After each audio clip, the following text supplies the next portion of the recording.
Today, a Hall of Fame class like no other for Jacksonville. A Duval adopted son and a Jacksonville native enshrined today in the Pro Football Hall of Fame in Canton, Ohio. Yeah, and only 4 other players with local ties have been enshrined.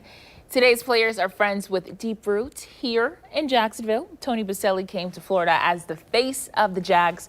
When the franchise first kicked off, Baselli made Duval County his home, and Leroy Butler grew up in Jacksonville's Blodgett projects. He played for Florida State before playing for the Green Bay Packers. News for Jax sports reporter Jamal St. Cyr is in Canton. And Jamal, we're just a few hours away from the ceremony.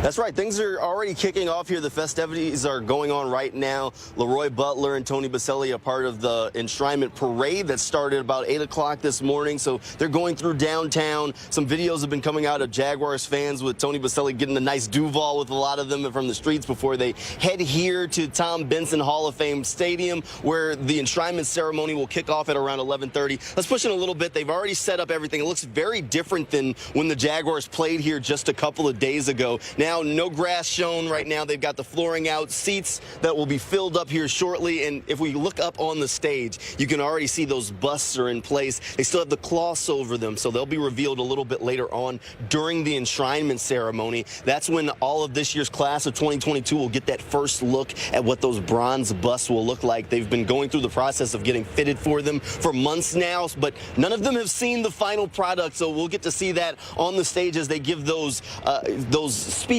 a little bit later on. Again, that enshrinement ceremony kicks off at 11:30 here in Canton, Ohio. And that's not the end of the entire festivities here in Canton. While that is the kind of final portion of it, Sunday, some of the players will get the opportunity to place their bus into the Hall of Fame on their own. I got the chance to ask Tony Baselli yesterday if he had decided if he wanted to take his bus and place it into the Hall of Fame himself. He said he was just trying to take things day by day and really hadn't thought that far into it. So he hasn't made the decision yet, but I have heard that some of the players that made the choice to do that in the past broke down into tears knowing that they were placing that bust into the Hall of Fame. So I can see that being a very emotional moment. We'll have to keep tabs with Tony to find out if he does decide to place that bust into the Hall of Fame himself personally tomorrow morning. But again, the enshrinement ceremony here will kick off at 11:30, and we'll have coverage here from Canton, Ohio at 6 o'clock, 10, and 11. For now, here at Tom Benson Hall of Fame Stadium, I'm Jamal St. Cyr for Channel 4, the local station.